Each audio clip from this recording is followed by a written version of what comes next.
మన ప్రాచీన గుడులకి వెళ్ళినప్పుడు అక్కడ ఓ అద్భుతమైన రహస్యం దాగి ఉందని ఎప్పుడైనా గమనించారా? అది ఆ రాతి శిల్పాల్లో కాదు, గాలిలో తేలియాడే ఆ సౌండ్లో ఉంది. ఆ సౌండ్ వెనుక ఉన్న ఆ అద్భుతమైన తెలివితేటల గురించే ఈరోజు మనం మాట్లాడుకోబోతున్నాం. మీలో చాలామందికి ఈ అనుభవం ఎదురై ఉంటుంది కదా. ఏదైనా పాతకాలం గుడిలోకి వెళ్ళి ఓ చప్పట్లు కొట్టినా, గంట మోగించినా, లేదంటే ఓం అని అన్నా ఆ సౌండ్ మామూలు రూమ్స్లో వచ్చినట్టు అస్సలుండదు. చాలా డీప్గా, క్లియర్గా చాలాసేపటి వరకు రీసౌండ్ అవుతుంది. మరి ఇదంతా అనుకోకుండా జరిగిందా, లేక దీని వెనుక ఏదైనా పక్కా ఇంజనీరింగ్ ఉందా? ఈ విశ్లేషణలో దీనికి సమాధానం వెతుకుదాం. సో మనం ఈ ప్రయాణంలో ఏం చూడబోతున్నామంటే, ముందుగా ఈ సౌండ్ మిస్టరీ ఏంటో చూద్దాం. ఆ తర్వాత గుడి ఆర్కిటెక్చర్లో ఉన్న క్లూజ్ ఏంటో వెతుకుదాం. సౌండ్ వెనుక ఉన్న సైన్స్ ఏంటి, ఈ ఎక్స్పీరియన్స్ని వాళ్ళు ఎలా డిజైన్ చేశారో తెలుసుకుందాం. ఫైనల్గా ఇది మన మైండ్ని ఎలా ఎఫెక్ట్ చేస్తుందో చూసి పాతకాలం నాటి నాలెడ్జ్ని ఇప్పటి సైన్స్తో కంపేర్ చేద్దాం. సరే, ఇక స్టార్ట్ చేద్దామా? రైట్. మన జర్నీలో ఫస్ట్ స్టెప్ ఈ సౌండ్ పజల్ను సాల్వ్ చేయడం. ఇది జస్ట్ వినడం గురించి కాదు, ఆ సౌండ్ అసలు ఎలా మారుతుందో గమనించడం గురించి. గుడిలోకి మనం అడుగు పెట్టగానే బయట ప్రపంచంతో కనెక్షన్ కట్ అయిన ఫీలింగ్ వస్తోంది కదా. అక్కడ జస్ట్ ఓ చిన్న చప్పట్లు కొట్టినా, ఓ మంత్రం చదివినా, గర్భగుడిలో ఘంట మోగినా ఆ సౌండ్ ఆ రాళ్లతో కలిసిపోయి ఒక పవర్ఫుల్ ఎకోగా మారిపోతుంది. ఇది జస్ట్ సౌండ్ పెద్దగా రావడం కాదు, అసలు ఆ సౌండ్ క్యారెక్టరే మారిపోతుంది. ఇంకా క్లియర్గా, డీప్గా చాలాసేపు నిలిచి ఉంటుంది. ఓకే, ఇప్పుడు మనం కొంచెం ఇన్వెస్టిగేషన్ చేద్దాం. ఈ స్పెషల్ సౌండ్కి కారణం ఎక్కడో లేదు, ఆ టెంపుల్ కన్స్ట్రక్షన్లోనే ఉంది.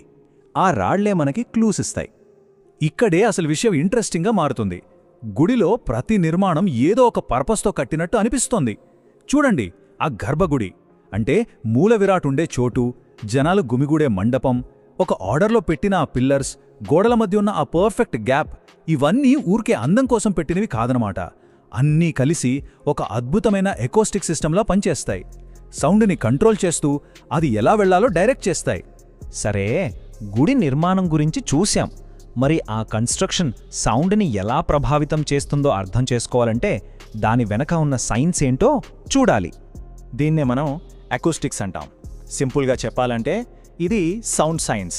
అంటే ఒక క్లోజ్డ్ స్పేస్లో సౌండ్ ఎలా ట్రావెల్ చేస్తుంది, గోడలకి తగిలినప్పుడు ఏమవుతుంది, మన చెవికి ఎలా చేరుతుంది అనేదే దీని స్టడీ. మన పాత గుళ్ళు ఈ సైన్స్కి బెస్ట్ ఎగ్జాంపుల్స్. సౌండ్ వేవ్స్ని ఇమాజిన్ చేసుకోవడానికి ఒక సింపుల్ టెక్నిక్ ఉంది. ఇప్పుడు సైలెంట్గా ఉన్న నీళ్లలో ఒక రాయి వేశామనుకోండి, అలలు ఎలా వస్తాయో, అన్ని వైపులా ఎలా వెళ్తాయో, అచ్చం అలాగే సౌండ్ కూడా గాలిలో వేవ్స్ లాగా వెళ్తుంది. ఈ వేవ్స్ వాటి దారిలో ఉన్న వస్తువుల్ని ఢీకొంటాయి. సౌండ్ వేవ్స్ ఒక సర్ఫేస్కి తగిలినప్పుడు రెండు రకాలుగా రియాక్ట్ అవుతాయి. ఇప్పుడు గుళ్లల్లో వాడిన గట్టి గ్రానైట్ రాయి లాంటి ఫ్లాట్ సర్ఫేసులున్నాయనుకోండి, అవి అద్దంలా పనిచేస్తాయి. సౌండ్నే ఆల్మోస్ట్ మొత్తం వెనక్కి పంపిస్తాయి. దీనివల్లే ఎక్కువ వస్తుంది. అదే సాఫ్ట్గా ఉండే కర్టెన్స్ లాంటివి లేదా గరుకుగా ఉండే సర్ఫేసులైతే అవి సౌండ్ని ఒక స్పాంజ్లా పీల్చుకుంటాయి, లేదంటే చల్లా చెదురు చేసేస్తాయి. మన గుళ్లను కట్టిన వాళ్ళు ఈ ప్రిన్సిపల్ని చాలా క్లియర్గా వాడారు. ఓకే, ఆర్కిటెక్చర్ క్లూస్ చూశాం, సైంటిఫిక్ ప్రిన్సిపల్స్ చూశాం. ఇప్పుడు ఈ రెండింటినీ కలుపుదాం. ఇదంతా చూస్తుంటే ఇది యాక్సిడెంటల్గా జరిగిందని అస్సలు అనిపించట్లేదు. ఒక పవిత్రమైన ఎక్స్పీరియన్స్ ఇవ్వడానికే దీన్ని కావాలని డిజైన్ చేశారు. గుడి డిజైన్ అంటే కేవలం సౌండ్ గురించే కాదు, ఇదొక కంప్లీట్ ఎక్స్పీరియన్స్. ఒకసారి ఆలోచించండి, గుడి లోపలికి వెళ్తున్న కొద్దీ లైటింగ్ తగ్గటం, భక్తుల్ని నడిపించే దారులు, దానికి తోడు ఈ అద్భుతమైన సౌండ్, ఇవన్నీ కలిసి మన సెన్సెస్ని ఎఫెక్ట్ చేస్తాయి. మన మైండ్ని ఒక స్పెషల్ స్పిరిచువల్ స్టేట్కి తీసుకువెళ్లడానికి వేసిన ప్లాన్ ఇదంతా. ఓకే, గర్భగుడి నిర్మాణం వెనుకున్న లాజిక్ ఏంటో చూద్దాం. ఫస్ట్, అది చాలా చిన్న ప్లేస్. సెకండ్, దాని గోడలు చాలా మందంగా ఉంటాయి. థర్డ్, ఎంట్రన్స్ డోర్ కూడా చిన్నగా ఉంటుంది.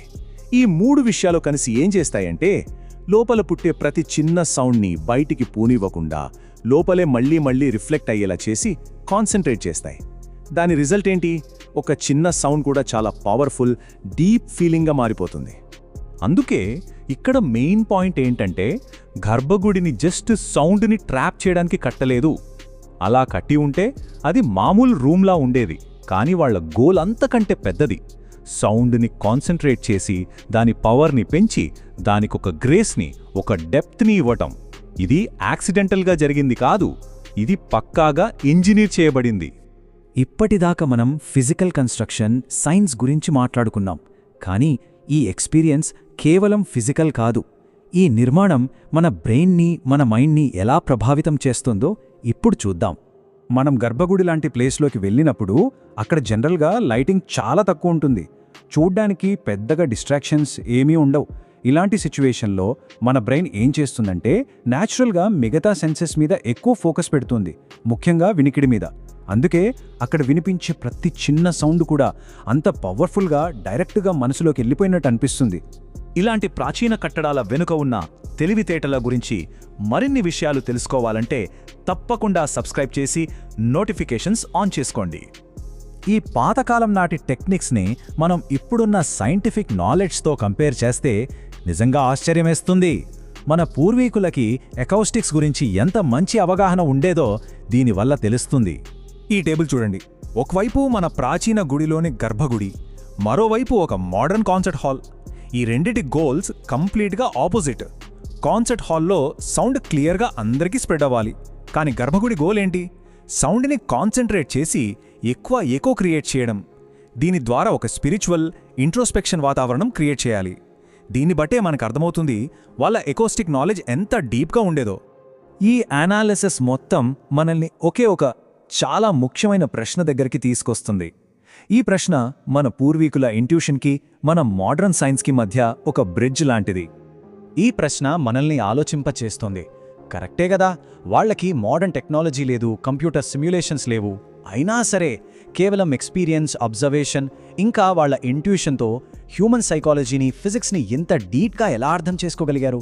ఇలాంటి అద్భుతమైన ఎక్స్పీరియన్స్ని ఎలా క్రియేట్ చేయగలిగారు? ఉన్న ఆధారాలన్నీ ఒకే ఒక సమాధానం చూపిస్తున్నాయి. అవును, వాళ్ళు చేయగలిగారు. సో ఫైనల్గా మనం గుర్తుంచుకోవాల్సిందేంటంటే, ఒక పాత గుడిలో మనం వినే ఆ ఎకో ఏదో అనుకోకుండా వచ్చింది కాదు. అది రాళ్లని, స్పేస్ని, సైలెన్స్ని వాడుకుని చాలా తెలివిగా ఇంజనీర్ చేసిన ఒక పర్ఫెక్ట్ ఎక్స్పీరియన్స్. అల్టిమేట్గా చెప్పాలంటే ఆ నిర్మాణం యొక్క ఉద్దేశ్యం కేవలం కళ్లకు అందంగా కనిపించడమే కాదు, చెవుల ద్వారా మనసుకు శాంతిని, మన ఆత్మకి ఒక గొప్ప అనుభూతిని ఇవ్వడం. మీరెప్పుడైనా ఏదైనా గుడిలో ఇలాంటి స్పెషల్ సౌండ్ ఎక్స్పీరియన్స్ చేశారా? మీకెలా అనిపించింది? చాలా ప్రశాంతంగా అనిపించిందా? పవర్ఫుల్గా అనిపించిందా? లేదంటే కొంచెం వింతగా అనిపించిందా? మీ ఎక్స్పీరియన్స్ని కింద కామెంట్స్లో తప్పకుండా షేర్ చేసుకోండి.